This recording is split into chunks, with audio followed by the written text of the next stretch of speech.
Her true story. From California. My daughter screamed, "Get out, or I'll call the cops." So I left, and called the Realtor instead. She thought I had nowhere to go. I had 3 offers by sunset. It was the kind of Saturday afternoon California is known for. Warm sunlight draped over freshly cut lawns, the hum of conversation rising above the soft clinks of wine glasses, and laughter spilling out into the street like music from an open window. Lauren had invited her usual crowd, colleagues from her firm, a few of Eric's golf buddies, and some local women from her neighborhood fitness group. I, Evelyn May Collins, stayed where I always stayed, just beyond the conversation. In the kitchen, I pulled a tray of still warm shortbread cookies from the oven. It was an old recipe, handed down from my mother. I arranged them neatly, wiped my hands on my apron, and carried them out to the patio with the same careful grace I had learned as a young bride. The backyard was buzzing with chatter. Lauren stood at the center, cocktail in hand, laughing too loud, gesturing too wide. Her blonde bob swayed with every word. I caught Eric's eye as I stepped outside. He gave a polite smile, then looked away. "Cookies, everyone?" I said softly, offering the tray. The group turned to me, some taking a treat out of politeness. One woman bit in and murmured, "Ma'am." That's when Lauren chuckled. "Oh, she just kind of stays here," she said, gesturing toward me with a wave as if I were a fixture, like a parasite. The laughter that followed wasn't cruel, just uncomfortable, nervous, but it still landed like a slap. I didn't say anything. I just stood there, holding that tray, pretending my hands weren't shaking. I looked down. Eric avoided my gaze. No one corrected her. No one asked her to stop. I turned, went back into the house, and placed the tray on the counter. I spent the rest of the evening in silence, collecting empty glasses, scraping plates, rinsing dishes no one would thank me for washing. By the time the last guest left and Lauren's heels clicked upstairs, I was wiping the granite countertop until it shone. Eric passed behind me, mumbled a half-hearted "Thanks, Evelyn," and disappeared. Not Mom, not even mother-in-law, just Evelyn. 3 days later, I was alone in the kitchen again, preparing my morning tea. I reached into the cupboard for a mug and in my clumsy haste brushed a tall glass off the drying rack. It shattered on the tile floor with a sharp, echoing crash. "Damn it," I whispered to myself, bending down to pick up the shards. I didn't even hear Lauren enter. "What did you do now?" she barked. "I'm so sorry, She held up a hand to stop me. "You should know your place," she said, her voice tight. "Don't think you have a right to be here." I looked up at her, pieces of glass still in my hand. "Lauren?" "No," she snapped. "You think just because you're old, you're entitled? You think living here is some kind of reward for being passive-aggressive and cleaning up crumbs?" "I didn't mean, I swear to God," she hissed. "If you don't get out of this house, I'll call the cops." I froze. Lauren had always been sharp, rude even. But this was different. "I'm your mother," I said softly. "This is You think that matters?" she cut in, pulling her phone out of her back pocket. "Get out, now, or I swear." I thought she was bluffing until I saw her thumb tap the screen, heard the dial tone, and watched her press the phone to her ear. "Hello, yes," she said calmly. "I need to file a trespassing report." I didn't hear the rest. I walked past her, out the back door, into the garden where my rosemary and daisies still bloomed. I stood among them, my breath shallow. The sun suddenly too bright. This garden had been mine. The soil under my nails, the seeds I planted, the afternoons I spent pruning with care and hope. It was the only place in this house that still felt like me, and yet even here, her voice reached me. Sharp and certain, speaking to someone on the other end of the line. She was really doing it. She was calling the police. In that moment, standing barefoot on the back patio, surrounded by everything I had grown, I understood something I hadn't wanted to face for months, maybe even years. Lauren didn't see me as a mother. Not anymore. She saw me as an obstacle, an embarrassment, a burden to be removed. And for the first time since Paul died, I didn't feel old. I didn't feel tired. I felt awake, cold and awake. This wasn't my home anymore, but it was still my house. And now, for the first time in a long time, I was going to act like it. It was the spring of 1983 when Paul and I first stepped into the old Victorian fixer-upper, nestled on a quiet street in a sleepy California suburb.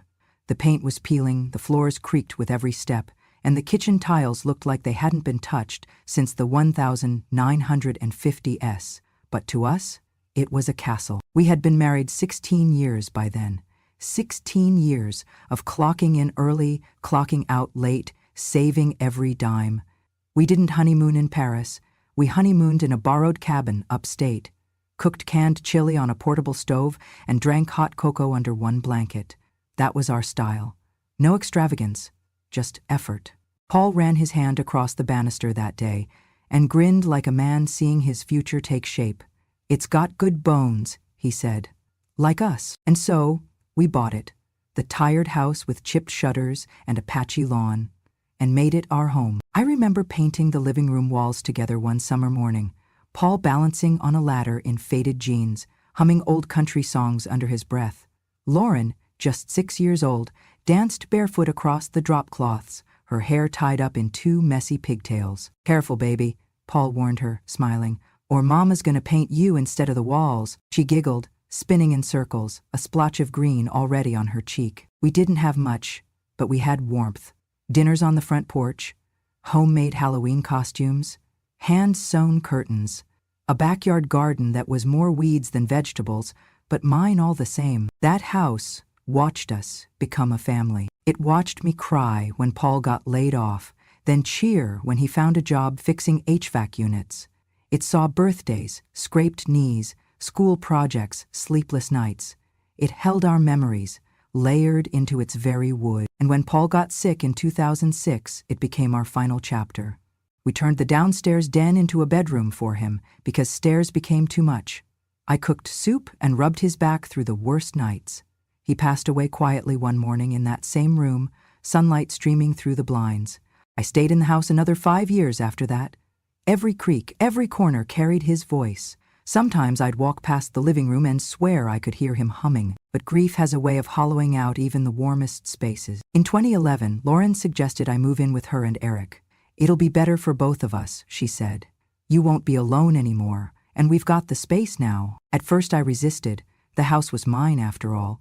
It wasn't grand, but it was mine, and it still smelled faintly of Paul's aftershave. But loneliness is a tricky thing. It can make even ghosts feel like company. So, I agreed. I packed up my life, the wedding photos, the crockery, the memories, and handed the keys to a property manager to rent the house out for income. I moved into the guest room of Lauren's suburban 2-story, thinking I'd be surrounded by warmth again. At first, it was pleasant. Lauren brought me tea. Eric helped me set up my bookshelves. I thought, maybe this is the next chapter, a shared home, a second chance at family closeness. But over time, the lines blurred. She started reorganizing my things. My knitting basket disappeared. My old clock was replaced by a sleek digital one. The home began to feel less like ours and more like hers, like I was a visitor. Then came the rules. No boiling garlic, no watching TV past 10, no guests without her approval. One day she told me gently that my garden pots on the patio made the space look cluttered. I complied. I always complied. But something inside me had started to shift. There's a unique kind of heartbreak that comes not from strangers, but from someone you raised, someone you once held in your arms while she cried over skinned knees and lost teddy bears. Still, I held on, told myself it was temporary, that family meant patience. What Lauren didn't know, and never thought to ask, was that the old house, the one Paul and I bought and built a life in, it still belonged to me. The title, the deed, every inch of wood and tile. Even after I moved out, I never transferred ownership. Not to Lauren, not to anyone. I kept the documents in a locked drawer, tucked behind old letters and photographs, because something in me, even in the early days, didn't fully trust the comfort she offered. Maybe it was mother's instinct. Maybe it was just knowing that some things, like home, shouldn't be handed over too easily. And as I sat in the small guest room of Lauren's house, remembering Paul's smile, the smell of paint, and our daughter's giggles echoing through the walls of a half-renovated home, I realized this: I had given enough. When Lauren married Eric, I thought it would be a good thing. He was quiet, respectful, held the door open for me, the kind of man who always offered to carry groceries and never interrupted. But what I didn't realize then was that Eric's silence would become a shelter, not for me, but for Lauren's cruelty. It started small, as these things often do. Mom, maybe don't cook with fish sauce. The smell lingers. Could we avoid fried foods during the week? It just doesn't feel clean. Can you try to be in your room by 9? We're trying to create a calming nighttime routine. At first, I didn't protest. I didn't want to be a burden. I cleaned up after myself, kept my slippers by the door, folded laundry tighter than necessary. Then it was no guests, no music unless with headphones, no drying laundry outside, no buying more plants.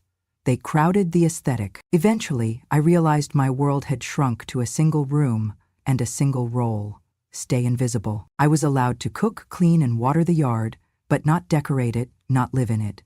I became what Lauren once told her friends I enjoyed being: helpful.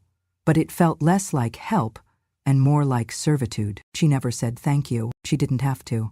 I swept the porch every morning. I packed their lunches when she worked late. I watered her rose bushes, even when she forgot they existed. I was the unpaid maid, the ghost in the hallway. But ghosts hear things. One night, I came downstairs quietly to warm a glass of milk. I paused at the edge of the kitchen when I heard them talking in the living room. She's just always there, Lauren sighed. Eric mumbled something I couldn't catch. She's draining us, Lauren continued. She's exhausting. Like emotional clutter. I stood there in the dark, holding the glass, my hands trembling. The hallway was cold, but my ears burned. Emotional clutter. That's what I had become to her.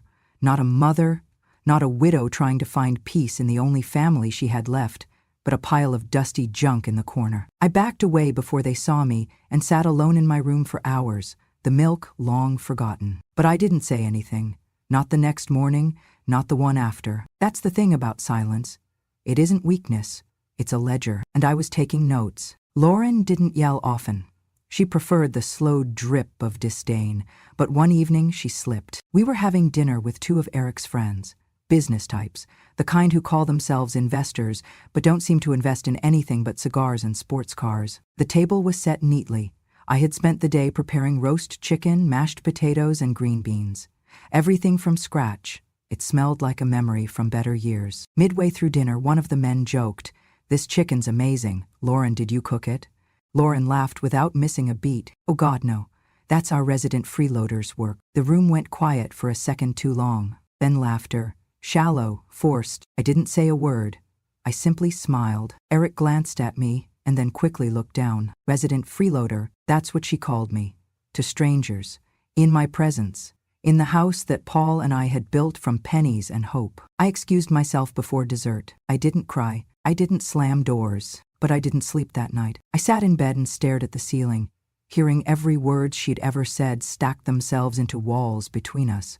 She wasn't the girl I raised. The girl I raised held my hand in the rain because she was scared of thunder.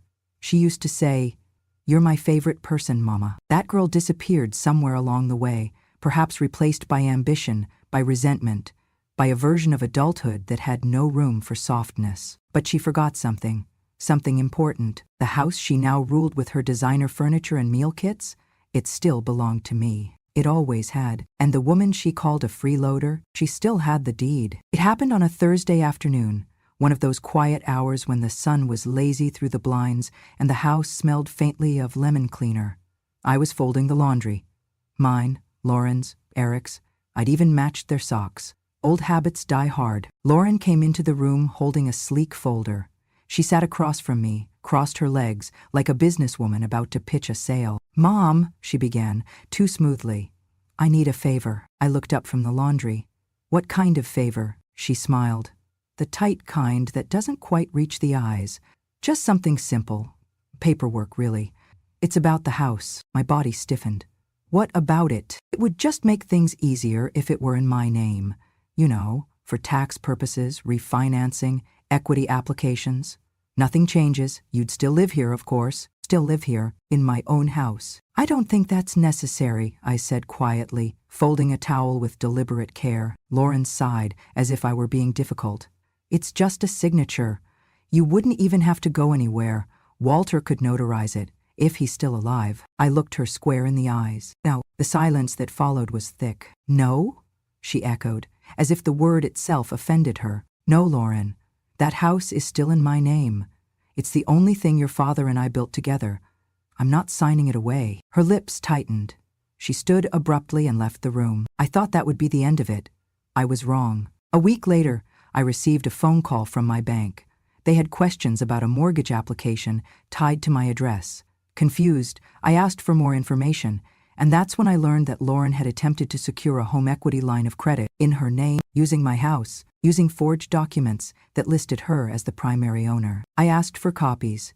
The bank, sensing something was off, complied. There it was, my daughter's signature on papers claiming she was the rightful owner, that she had inherited the property, that she had taken over care of her elderly mother and was now handling all financial decisions. I stared at the documents for a long time, my hands trembling. It was no longer about disrespect. It was theft. Later that evening, I confronted her. Calmly.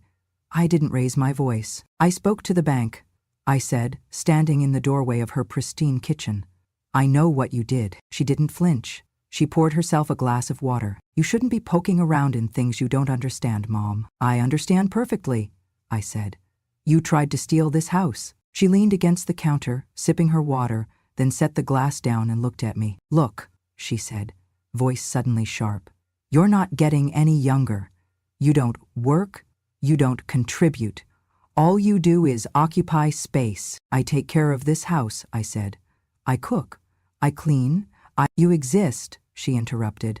Like wallpaper. That hurt. But I stood my ground. And still, I said, it's my name on the deed. Her face twisted. For a second, I saw something. Panic? Rage? Entitlement? Flash behind her eyes. Then she laughed, a dry, humorless sound. You think that matters? She said. You think that paper means something? I said nothing. You don't own this house, Mom, she spat. Not really. You live here because we let you. Because I had a moment of guilt and thought maybe it'd be nice to have family around. But let's be honest. No one kept you here out of love? I felt those words land, one by one, like stones on a casket. She wasn't finished. And if you won't cooperate, she said, stepping closer, then maybe you shouldn't be here at all. What does that mean? It means, she said slowly, you have 1 week to leave, or I will call the police and tell them you're trespassing. That was the moment I realized my daughter didn't just want me gone. She wanted everything. She wanted the house, the history, the inheritance, the freedom to erase me without consequence. She mistook my silence for surrender, but she forgot. I wasn't the one trespassing. I was the one who owned the land beneath her feet. It was just past 3 a.m. when I rose from bed without making a sound. I moved slowly, deliberately. After all, I'd rehearsed this night in my head for weeks. The house was still. Eric was likely asleep in the upstairs bedroom. Lauren, too. Or maybe not. She had a habit of scrolling her phone under the covers until her battery died. Whatever she was doing, I didn't care anymore. I opened my closet and took out the small suitcase I hadn't touched in years. Inside, I packed the essentials. A few pieces of clean clothing, my worn leather wallet, the marriage certificate Paul and I signed in 1967, his death certificate, and, most importantly, the title deed to the house. My hand brushed against the photograph I'd kept in a silver frame on my nightstand. Paul in his wedding suit, grinning like a boy, and me in that cream-colored dress Mama helped me sew. I tucked it into the case, folded in cloth as carefully as if it were glass. Then I sat at my little desk and wrote a note. It wasn't long. I didn't need it to be. Lauren, I don't hate you, but I'm done begging for space in a home I paid for with my life. I have nothing left to give and nothing left to ask. I folded the paper and left it under the porcelain teapot she always ignored on the counter. Then I pulled on my shoes and walked out the back door for the last time. The early spring air was crisp, and it carried that strange, bittersweet scent of jasmine and asphalt. As I walked down the street, suitcase rolling softly behind me, I didn't look back once. I checked into a small motel off the highway. Clean, no frills. The kind of place no one asked questions as long as you paid in cash. I sat on the edge of the bed for a long moment, staring at the plastic-wrapped cups by the sink, the flickering TV screen with muted late-night talk shows. Then I reached into my handbag and pulled out the card I had been keeping. Walter Brenner, retired attorney. My husband's best friend since high school. He had been at our wedding. He had been there when Paul got sick. He had been there when Paul passed. And thank God, he was still alive. I dialed the number. "Evelyn," he said, voice groggy but alert. "Everything okay? I need to talk," I said. "Today." He didn't ask why, he just said 10 a.m., my place. I barely slept that night. Not from fear, but from the strange calm that had settled in my chest. The kind that follows the final page of a long, painful chapter. At 9:45 a.m., I rang Walter's doorbell. He lived in a bungalow surrounded by citrus trees and hummingbirds. He opened the door in a cardigan and slippers, his reading glasses perched on his forehead. "Come in," he said. "You look like hell. But you always did first thing in the morning." I laughed, the first time in weeks. We sat at his kitchen table while I laid out the papers. The deed, the original purchase contract from 1983, the property tax bills all in my name. "She tried to take it from you," Walter muttered, flipping through them. "But she can't. Legally, she hasn't got a leg to stand on. Evelyn, this house is yours, every inch." "I want to sell it," I said. "As soon as possible." He raised an eyebrow. "Are you sure?" "Yeah." He didn't question it, just nodded slowly. "I'll draw up the necessary protections. You'll need a realtor. I already have someone in mind." I left Walter's place and walked 2 blocks to a small real estate office with a glass door and a lavender sign that read, "Jessica Tran Realty." Jessica was young, bright-eyed, in her early 30s. She was the daughter of a woman I once worked with at the library, and I remembered her coming in after school to do homework in the reading corner. I told her what I needed. "I want it listed this week. No delays, no open houses. Just show it privately to serious buyers only." Jessica blinked, then nodded. "Understood. I'll handle it personally." That evening we met at the house, my house. I waited in the car while she walked the perimeter, taking photos, making notes. I didn't want to go inside. Not anymore. When she returned, she handed me a clipboard. "The market's hot," she said. "You'll get multiple offers if we move fast. But first," she held out a pen, "you need to authorize the listing." I took the pen. I thought maybe my hand would shake, that I'd hesitate, but I didn't. My signature was steady.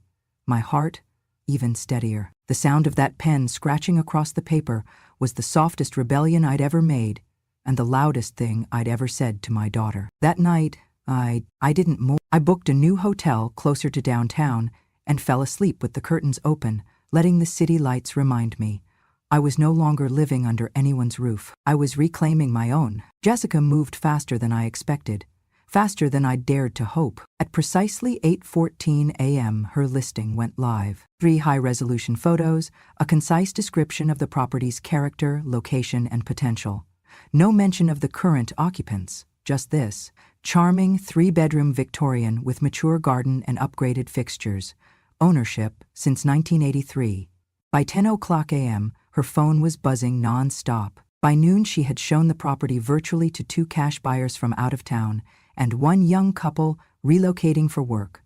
And by 4:00 p.m., there were 3 offers on the table, all full price or higher. The first was a tech entrepreneur who wanted a quiet place to disconnect. The second, a pair of sisters looking to renovate and flip. The third was a divorced woman in her 50s named Diane, who had recently received a settlement and was looking for somewhere to start over. I chose Diane, not because of the money, though hers was the cleanest offer, all cash, but because she spoke to Jessica with the kind of voice I used to have, tired, kind, and firm. Jessica texted me the contract. I reviewed it in silence, my reading glasses perched low on my nose, hands steady. I clicked sign. It was done. By sunset, the house was no longer mine, but also no longer hers. I sat in my motel room watching the orange light spill over the blinds, the sky fading into shades of lavender and steel. My phone buzzed beside me. "Lauren." I didn't answer. The next call came 20 minutes later. Then another. Then another. By the time I had finished brushing my teeth, she had called 7 times. No voicemail, no text. She didn't want to explain. She wanted control. I set the phone on silent and placed it screen down on the nightstand. The next morning, Lauren's world shifted. At 8:30 a.m., a courier arrived at her door with a certified envelope. Inside, The legal transfer of ownership. Signed, notarized, irrevocable. The property now belonged to Diane Westfield, effective immediately. Accompanying it was a formal notice of tenancy termination, 7 days to vacate, or the new owner had the right to pursue legal eviction. The envelope bore my name in the sender line. Not Mom, not Evelyn, just E.M. Collins. I imagine Lauren stood there for a while, rereading the pages, searching for some loophole, some missing clause. But there wasn't one. What she never understood, not once, was that I never needed to scream. I only needed to remember what was mine and use it. By noon, Jessica texted to let me know she had received a voicemail from someone sounding panicked. Lauren had called her, pretending to be the true homeowner, trying to dispute the sale. Jessica simply replied, "All documentation is verified and filed with county records. Ms. Collins is the sole legal owner and has executed her rights within full capacity. This conversation is over." Lauren then called me 8 times. She left one message. "Mom, what are you doing? You can't sell this house. We live here. Are you losing your mind? Call me back. Please. This isn't funny." That word again, we. She never said you. She never once said, "You built this," or "You lived here first," or "I'm sorry." No. In her mind we lived there. And now we were being removed. But I wasn't. Just her. By dinner time, my phone had rung 24 times. I didn't pick up once. I watched the sun dip low over the skyline through the motel curtains. Outside, cars moved like ants through glowing veins of traffic. Inside, I sipped the same kind of tea Paul used to make me during stormy nights. Lauren didn't leave a second voicemail. She knew by then I wasn't bluffing, and I wasn't coming back. It didn't take long for the neighbors to notice. By midweek, the whispers began. Cars slowed a little when passing the front of the house. Lawn sprinklers hissed into silence, just long enough for someone behind the hedges to mutter, "Is that the daughter getting kicked out?" By Friday, the rumors had a rhythm. "She's getting evicted." "No, she's squatting." Can you believe it? Her mother sold the house without saying a word. I thought that place was in the family. And the worst of all, the one that echoed long after doors closed. Imagine being thrown out of your mother's house? Can't even imagine. Or heard them. She stepped outside that morning with her sunglasses on, a too bright lipstick, and her chin held unnaturally high. But the plastic bags under her eyes and the tension in her jaw betrayed the truth. She packed slowly, hoping someone, anyone, would intervene. That I'd appear with a change of heart. That some miracle would undo the very thing she'd spent years daring me to do. But no miracle came. Just silence. And a moving truck she had to pay for herself. When she finally wheeled her suitcases down the porch steps, 2 expensive Samsonites packed to the brim, she clutched her phone like a lifeline. It buzzed every few minutes with spam, updates, unknown numbers. But not from me, not once. She called again, and again, and again. I didn't pick up. Not because I was cruel, but because I had already said everything I needed to say. She had never heard me before. She'd only ever talked at me. And now, my silence was the loudest message I could send. Eric didn't help her carry a thing. He stood by the car, arms crossed, eyes distant. When she tried to hand him one of the bags, he stepped back. "I'm going to my mother's," he said flatly. "I didn't know you went that far." Lauren blinked.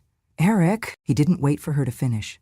He just shook his head, got in the car and drove off. She stood there, alone on the curb, with 2 suitcases and a phone no one answered. That night, around 9 p.m., I heard a knock at the security gate of my new apartment. I had just made tea, mint and chamomile. The city glowed beyond the glass, skyscrapers like tall candles flickering in the night. My new home smelled of wood polish and quiet, the kind of quiet I hadn't known in years. I checked the monitor. Lauren, her makeup was smudged. She wasn't wearing sunglasses this time. Her eyes were red and puffy. She buzzed again. Then she knelt down, in the middle of the sidewalk, outside the gate. She didn't say anything at first, just looked up at the camera, her lips parted, trembling. And finally, she spoke. "Mom, I'm sorry. I didn't move. Please," she whispered. "Just let me in, just for a little while. I have nowhere to go." The intercom was silent. She placed her palms together, like she had when she was 5, praying for a new bike. Like that would work again. "Please, Mom?" I watched for a moment longer. Then I stood, walked to the window, and pulled the curtain closed. I didn't do it with anger, just certainty. She had taught me a lesson I never wanted to learn. that even the ones you love most can cross a line, and sometimes you don't go back. My new apartment was on the 24th floor, nestled in the heart of the city, far above the noise, but close enough to see it all. From my window, I watched the skyline breathe. Neon signs blinked, taxi horns sang. Buildings stood like old friends, arms crossed against the wind. It wasn't grand, but it was mine, fully paid for with the sale of the house. The first thing I did was set up a small herb garden on the balcony. Just mint, mostly. Paul used to love the smell. I'd crush a leaf between my fingers some mornings and let the aroma drift over my coffee. Peaceful. The apartment was quiet in the best way. Not silent like fear, quiet like rest. One evening, I brewed a cup of mint tea, pulled my shawl around my shoulders, and stood at the window as dusk folded the city into soft shades of lavender and ink. That's when the phone buzzed. Lauren, her name lit up the screen. Again, I watched it ring. Once, I didn't pick up. I turned the phone face down on the table. 10 minutes later, the intercom buzzed. I glanced at the camera. She was there again, her coat too thin for the night air, her hair disheveled. She clutched a duffel bag and stood beneath the streetlight like someone who had run out of time. "Mom," she said into the speaker, voice cracking. "Please, let me stay. Just for a while. Just until I figure things out." I didn't answer right away.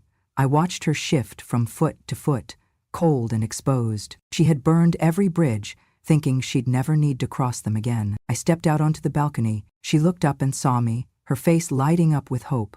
The kind that makes you wish you didn't have to be the one to extinguish it. I said nothing for a long while, just looked at her. And then, softly, with the same calm she once mistook for weakness, I said, "Don't ever think you can trick an old woman, especially your own mother, twice. No one bathes in the same river twice." Her eyes widened and then fell. She nodded once, as if she finally understood. I walked back inside, picked up my tea, and pulled the curtain closed behind me. I didn't watch her walk away. I didn't need to. I had already left. A long time ago. If you've ever been betrayed by the very person you gave life to, if you've ever stood in a room you paid for, only to be treated like you didn't belong, if you've ever cooked the meals, folded the clothes, tended the garden, and still been called a burden, then maybe you'll understand what I mean when I say this. Silence is not weakness.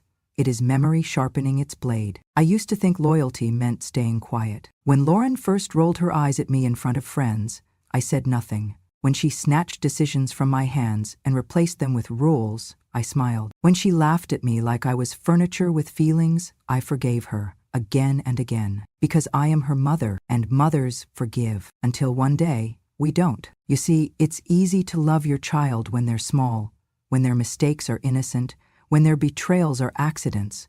But what happens when that child grows up and decides your life has outlived its usefulness? What happens when the baby you once rocked to sleep turns around and says, "You're just a freeloader. You don't own this house. Get out or I'll call the cops"? What happens then? Here's what I did. I got quiet. I got calm. And I remembered who I was before she forgot. I called the lawyer. I called the realtor. And I sold the house right out from under her feet. Not out of rage, but out of truth. Because when someone uses your silence to build a throne, the most powerful thing you can do is stand up.